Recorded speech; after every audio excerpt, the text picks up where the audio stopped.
So, Grant, when we are looking at people coming in and they're getting ready to go to retirement, how do you walk them through when they have the mindset of, okay, now it's time to switch my assets to be less risky? 100%. And I appreciate you for teaming me up for this, Jamie.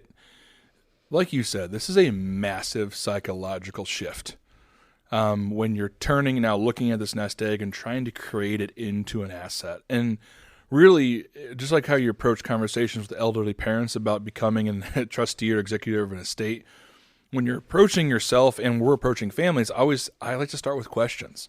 Right? What is the intended design for this? What are we wanting this asset to do? Is it going to be income producing? Are we leaving it behind for a family? I like to engage in conversation because, to your point, it starts to bring up some of the entrenched mindsets and thinking that people have been conditioned to believe.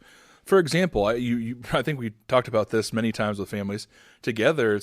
Many people can remember that old AIG commercial, Jamie, where people were walking around with this number, right? And there was a guy trimming his hedges, and it was a number, and this lady was walking her dog, and her dog was a number, and we've conditioned ourselves to believe that a number is the signal or indicator or the master indicator of success. And we know it's not, right? A number is just a number. Really what you have to boil it down to is understanding what your standard of living is. And we always come back to this almost every show, and that if you're going to understand how to reconstruct a portfolio, you need to understand what your income needs are, what your tax situation is, what your fixed income is, and then you construct a portfolio based on what you're looking to accomplish. And one of the hardest things for us to do, Jamie, as advisors across the board is to look at a family and say, listen, you have worked for 20, 30, 35 years to save this money. And it reached a mythical number where it actually started taking on a personality for you.